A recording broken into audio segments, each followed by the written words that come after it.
इसमें आपका अगला प्रश्न है, वे इस प्रश्न में कहते हैं कि किसी आवेशी संधारित्र पर नेट आवेश कितना होता है। देखो, नेट आवेश यानी कुल आवेश पूछते हैं कितना होगा। इसको जरा समझने का प्रयास करते हैं, बच्चे कंफ्यूज ना हो, इसलिए चित्र बनाकर इसको हल करने का प्रयास करेंगे।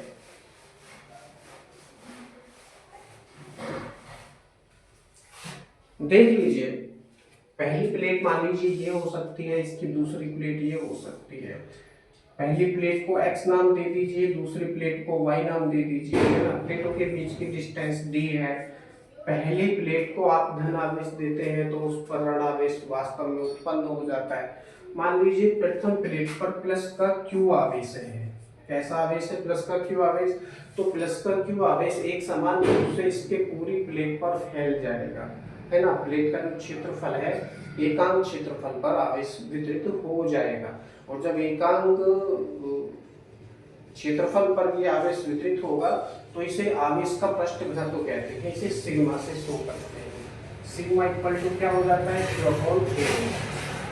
तो बात की बात है, लेकिन अभी के लिए हम केवल इतना ही समझेंगे कि दोनों प्लेटों पर नेट आवेश कितना हो सकता है, प्लस का Q। अब जब इसकी पहली प्लेट आवेशित हो जाएगी तो पहली प्लेट आवेशित होने के कारण, वो भी धन आवेशित होने के कारण, इस प्लेट से बल रेखाएं चलेंगी। बल रेखाएं किधर को जाएंगी? चारों तरफ को। इधर कोई बल रेखा जाएगी, इधर कोई बल रेखा जाएगी, है ना। तो ये चारों तरफ को बल रेखाएं गुजरेंगी। अब यदि इसके इस तरफ, है ना, अपोजिट साइड में, यानी इस तरफ कोई अगर प्लेट रखी है तो ये बल रेखाएं उससे गुजरेंगी या उस पर चली जाएंगी। तो इस तरफ तो कोई प्लेट है ही नहीं, तो इसके दूसरी तरफ वाई प्लेट रखी है, जिससे गुजरने वाली बल रेखाएं वाई प्लेट पे जाके रुक जाती हैं, समाप्त हो जाती हैं। इसका मतलब ये हुआ कि एक्स प्लेट से निकलने वाली सभी बल रेखाएं वाई प्लेट पर जाकर रुक जाती हैं, जिसके कारण वाई प्लेट पर उतनी ही मात्रा में ऋण आवेश उत्पन्न हो जाता है। मानकर चलिए यह आवेश Q है, माइनस Q। अब यदि नेट आवेश, नेट का मतलब क्या होता है? कुल आवेश। यदि आप ज्ञात करेंगे तो नेट आवेश क्या हो जाएगा? नेट आवेश का सूत्र होता है Q equal to Q1 plus Q2। Net का मतलब कुल यही तो होता है, Q1 प्लस Q2। अब इसमें से एक तो माइनस का है और दूसरा प्लस का, यानी Q डैश कर लो आप इसको, मान लीजिए Q dash equal to Q minus Q करेंगे तो क्या आ जाएगा? Q डैश इक्वल टू 0 आ जाएगा। अपॉन में टू आप कहेंगे Q1 प्लस Q2 अपॉन 2 क्यों नहीं किया आपने? वो औसत आवेश ज्ञात करने का सूत्र हो जाता है। औसत नहीं पूछा है, नेट आवेश पूछा है। नेट का मतलब है कुल आवेश, तो कुल आवेश का मतलब है जुड़ रहा है। तो पहला जो Q1 आवेश है अर्थात प्रथम प्लेट पर आवेश है प्लस का Q, दूसरे प्लेट पर आवेश है लगभग माइनस Q, उतनी ही मात्रा में, ठीक है। तो हो जाएगा Q डैश इक्वल टू 0। तो क्या मतलब हुआ इस चीज का? नेट आवेश एक संधारित्र पर कितना हो जाएगा? 0 हो जाएगा, ठीक है। अगले प्रश्न में वो कहते हैं कि एक आवेशी संधारित्र एवं एक वैद्युत सेल में मूल अंतर क्या है? मूल अंतर, ये बहुत ही अच्छा सवाल है, बहुत ही इंटरेस्टिंग है और बहुत ही इंपॉर्टेंट भी है, बहुत जरूरी भी है।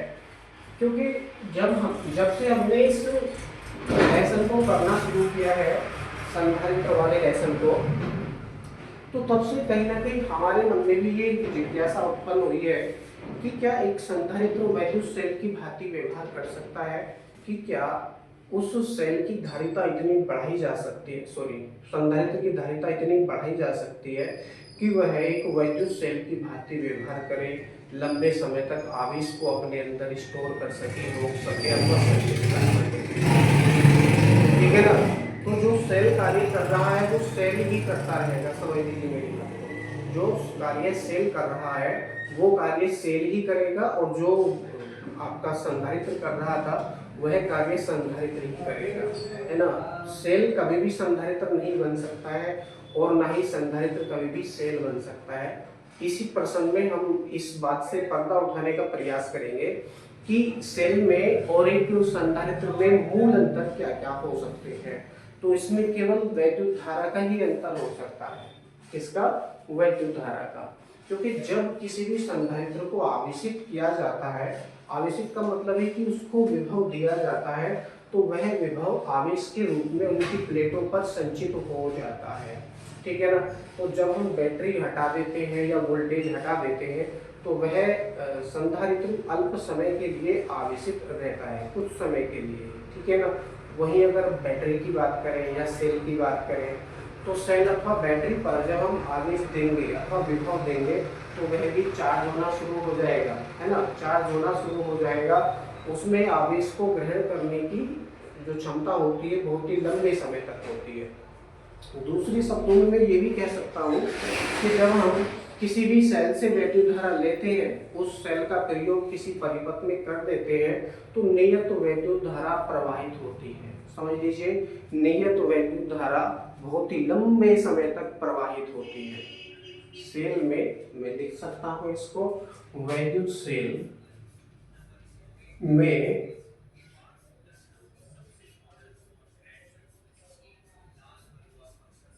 एक नियत वैद्युत धारा, अंतर बता रहे हैं, एक नियत का मतलब है बिल्कुल कांस्टेंट वैद्युत धारा। और जब घटती है ना वही वैद्युत धारा, क्योंकि लगातार जब आप सेल को प्रयोग करते जाएंगे तो वैद्युत धारा घटती जाएगी, तो ये एकदम से नहीं घटती है, धीरे धीरे धीरे घटते हुए घटती है। ठीक है ना। तो वैद्युत सेल में एक नियत वैद्युत धारा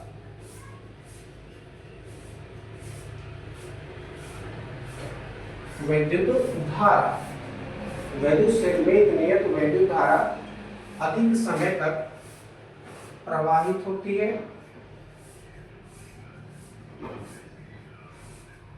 अधिक समय तक प्रवाहित होती है, जबकि, अब जबकि का मतलब है संधारित्र को ले लेते हैं, जबकि आवेशित संधारित्र में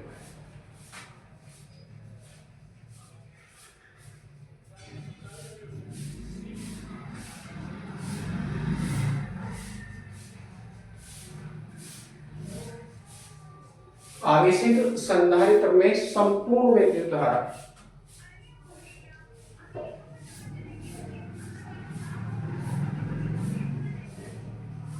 संपूर्ण का मतलब है जितना भी आवेश है उसमें संचित, वो संपूर्ण आवेश है ना, या संपूर्ण वैद्युत धारा एक झटके से अल्प समय में नष्ट हो जाती है अथवा खत्म हो जाती है अथवा प्रवाहित हो जाती है। ठीक है ना। तो आवेशित संधारित्र में संपूर्ण वैद्युत धारा अल्प समय तक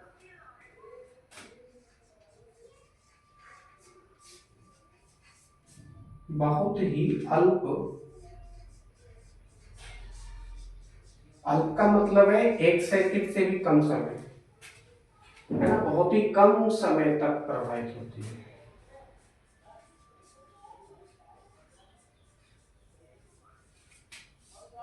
ये दोनों में मुख्य अंतर हो गया। इसी के आधार पर हम पहचान सकते हैं कि प्रयोग किया जाने वाला जो यंत्र है वो वैद्युत सेल है या आवेशित संधारित्र है। ठीक है ना। उनके व्यवहार को देखते हुए कि परिपथ में वैद्युत धारा किस प्रकार से, वैद्युत सेल किस प्रकार से धारा प्रवाहित कर रहा है और वैद्युत संधारित्र जो आवेशित है वो किस प्रकार से वैद्युत धारा प्रवाहित कर रहा है। तो सेल से ली गई धारा नियत होती है, जबकि आवेशित संधारित्र से ली गई धारा क्षीण होती है। क्षीण का मतलब है कमजोर, बहुत ही कम समय में एक झटके के साथ निकल जाती है। और जो संधारित्र होते हैं, कैपेसिटर्स होते हैं, उनका प्रयोग होता है आपके मोटर्स में, जो वैद्युत मोटर होते हैं उनमें प्रयोग होता है, या फिर आपके जो सीलिंग फैन होते हैं उनमें इसका बहुत ही ज़्यादा प्रयोग होता है। उसमें आपने देखा होगा एक कैपेसिटर लगा रहता है, कैपेसिटर, इसे कुछ जगह पे कंडेंसर भी कह देते हैं। तो कंडेंसर या कैपेसिटर बात है, उसका कार्य होता है आवेश को अल्प समय तक रोकना। जब आप बिजली का बटन दबाते हैं तो वह जो कैपेसिटर है, जो संधारित्र है या जो आपका कंडेंसर है वो आवेशित होता है उस समय, है ना, आवेशित होता है। लेकिन जैसे ही आप बिजली का स्विच ऑन करते हैं तो सबसे पहले वैद्युत धारा उस कैपेसिटर से निकलती है और बहुत ही तीव्र मात्रा में निकलती है, एक साथ निकलती है, जिसके कारण वैद्युत मोटर को एक तीव्र झटका लगता है और वो हल्का सा घूमना शुरू कर देता है। जड़त्व के कारण जो पीछे से वैद्युत धारा आ रही है, क्योंकि बटन आपने दबा दिया, परिपथ पूर्ण यदि है तो उसमें वैद्युत धारा प्रवाहित होनी शुरू हो जाएगी। तो प्रवाहित होने वाली वैद्युत धारा उसको निरंतर घुमाने का प्रयास करती है। तो जड़त्व का नियम भी यहाँ पर लागू होता है, अर्थात कोई वस्तु यदि गतिमान है तो वो गतिमान ही बनी रहेगी जब तक कि उस पर किसी प्रकार का कोई बाह्य बल लगाकर उसकी स्थिति में परिवर्तन ना किया जाए, है ना। तो अगर ये कोई पंखे वाला या मोटर वाला टॉपिक आएगा तो उसमें विस्तार से इसको समझाने का प्रयास करेंगे, लेकिन यहाँ पर केवल इतना ही है कि वैद्युत सेल से ली जाने वाली धारा नियत होती है और अधिक समय तक निकलती है अथवा प्रवाहित होती है, जबकि आवेशित संधारित्र में संपूर्ण वैद्युत धारा बहुत ही अल्प समय तक प्रवाहित होती है अथवा क्षीण होती है और एक झटके में लगभग फिनिश हो जाती है। ठीक है, आई होप आपको समझ में आ रहा होगा।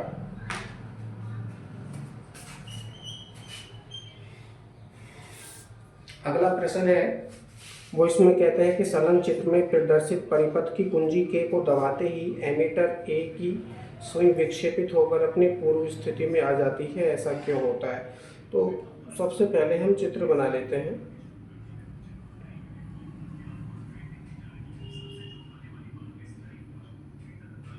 तो कुंजी दबाते ही, इसका उत्तर नीचे लिखा है, कुंजी दबाते ही संधारित्र से आवेशित होने लगता है। आवेशन के दौरान परिपथ में धारा बहती है जिससे एमीटर की सुई विक्षेपित होती है। संधारित्र के पूर्णतः आवेशित हो जाने पर संधारित्र का विद्युत वाहक बल, संधारित्र का विभवांतर सेल के विद्युत वाहक बल के बराबर हो जाता है तथा धारा का बहना रुक जाता है, अतः सुई पूर्व स्थिति में आ जाती है। बना लेंगे चित्र को। और एक बात ध्यान देंगे, जब किसी भी परिपथ में कैपेसिटर लगा रहता है तो जब तक कैपेसिटर पूर्ण तरह आवेशित नहीं हो जाता है तब तक की वैद्युत धारा उसमें प्रवाहित होती रहती है, और जब वो पूरी तरह से आवेशित हो जाता है, कंप्लीट चार्ज हो जाता है, तो उस कैपेसिटर में वैद्युत धारा प्रवाह होना रुक जाता है ना, वैद्युत प्रवाह रुक जाता है। तो इसमें एक एमीटर है और ऊपर लगाया है इन्होंने एक कैपेसिटर।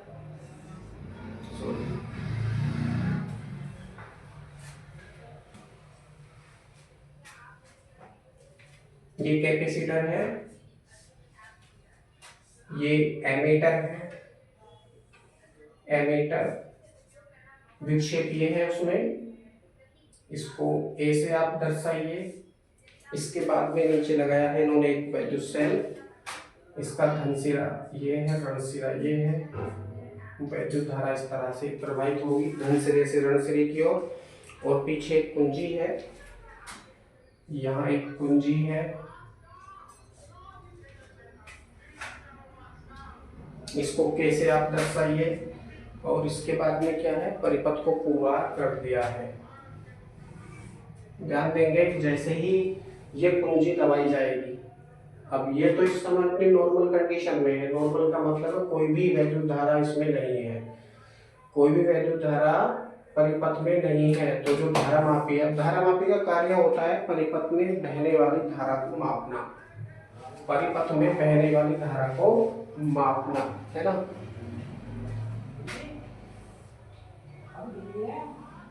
तो उसकी जो कंडीशन होती है वो इस तरह से होती है ना, 0 1 2 3 4 5 6 ऐसे करके बढ़ती चली जाती है। और ये क्या है, एमीटर है, इसको ऐसे आप दर्शा सकते हैं। एमीटर का कार्य होता है परिपथ में प्रवाहित होने वाली धारा को मापना, परिपथ में प्रवाहित होने वाली धारा को मापना, क्योंकि परिपथ अभी इस समय अपूर्ण है, इनकम्प्लीट है। तो इनकम्प्लीट क्यों है, क्योंकि कुंजी के खुली हुई है, कुंजी के खुली हुई है। खुली का मतलब है कि ये नीचे दबी हुई नहीं है। अगर ये दब जाएगी तो परिपथ पूर्ण हो जाएगा और सेल से वैद्युत धारा प्रवाह होना शुरू हो जाएगा। तो क्या है, इसको दबा देंगे। अब जब दबा देंगे तो क्या हो जाएगा, वैद्युत धारा सेल से निकलकर सबसे पहले इस एमीटर में आएगी और एमीटर के पश्चात कहाँ जाएगी, इस संधारित्र में चली जाएगी, जिसके कारण जो संधारित्र है आपका सी, संधारित्र है आपका सी आवेशित होना शुरू हो जाएगा और उसकी प्लेटों के बीच में कोई ना कोई विभवांतर उत्पन्न हो जाएगा। अब ये आपने सेल लगाया है, मानकर चलिए इसका विद्युत वाहक बल E है, वैद्युत सेल का विद्युत वाहक बल E है और इसकी प्लेटों के बीच में विभवांतर V स्थापित हो जाता है। वैद्युत धारा प्रवाहित होने से संधारित्र की प्लेटों के बीच में विभवांतर V स्थापित हो जाता है। ओके, आई होप आप समझ गए होंगे।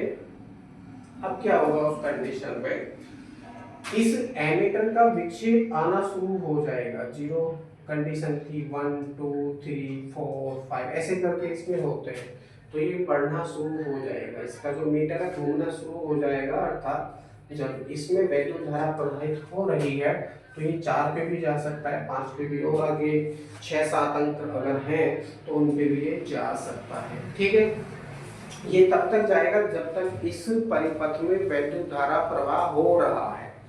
वैद्युत धारा प्रवाह हो रहा है, इस बात से मतलब क्या समझेंगे कि इस संधारित्र के प्लेटों के बीच विभवांतर है ना विद्युत वाहक बल से कम है, वैद्युत वाहक बल से कम है। अर्थात आप इस कंडीशन को इस तरह से समझ सकते हैं कि प्लेटों के बीच में उत्पन्न विभवांतर किससे कम है, E से, यानी जो सेल का विद्युत वाहक बल है E, इससे कम है। समझ में आ रहा है? तो क्या होगा उस कंडीशन में, वैद्युत धारा प्रवाह होता रहेगा और ये तब तक होता रहेगा जब तक कि संधारित्र की प्लेटों पर उत्पन्न विभवांतर इस सेल के विद्युत वाहक बल के बराबर ना हो जाए।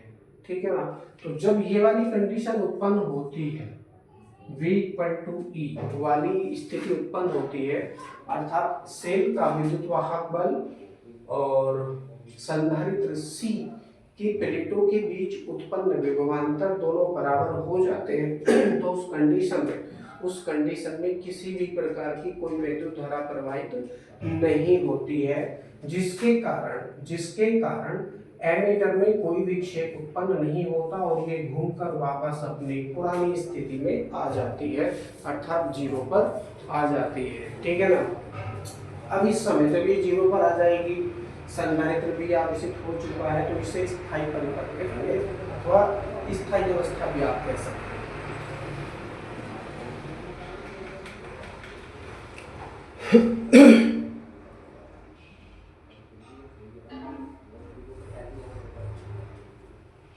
एक चालक पर कोई आवेश नहीं है, क्या इसकी धारिता शून्य है? नहीं, क्योंकि धारिता का सूत्र क्या होता है, Q =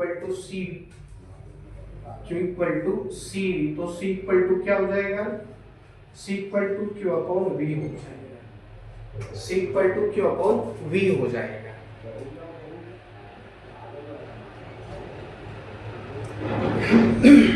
अब वो कहते हैं कि कोई आवेश नहीं है संधारित्र में या उस चालक में, कोई भी आवेश नहीं है। अब देखिए, संधारित्र नाम नहीं लिया इन्होंने कोई चालक बताया है।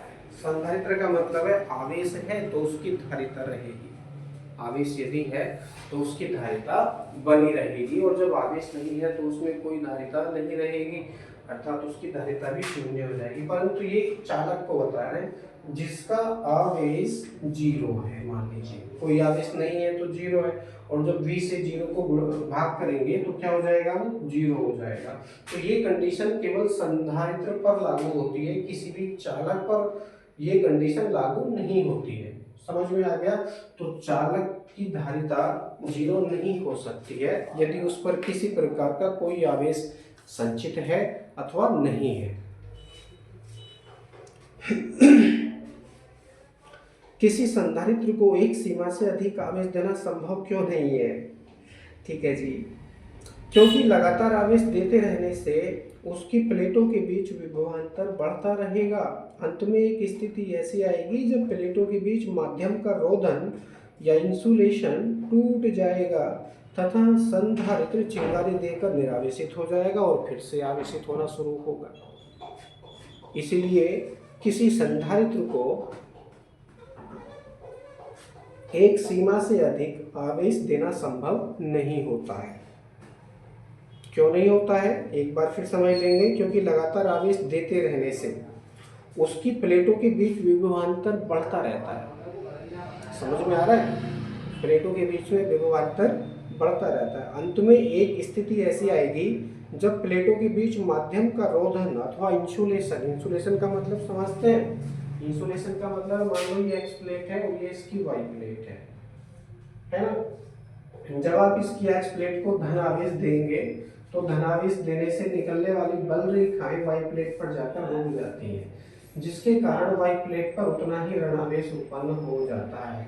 लगातार आवेश देते रहने से प्लेटों के बीच का विभवांतर बढ़ता जाएगा, बढ़ता जाएगा, बढ़ता जाएगा, बढ़ता जाएगा और एक स्थिति ऐसी आएगी कि अब इस समय इस कंडीशन में संधारित्र और ज्यादा आवेश सुरक्षित नहीं कर सकता है ना, स्टोर नहीं कर सकता है, संचित नहीं कर सकता है। तो उस कंडीशन में इनकी प्लेटों का विभवांतर बहुत ही उच्च हो जाता है।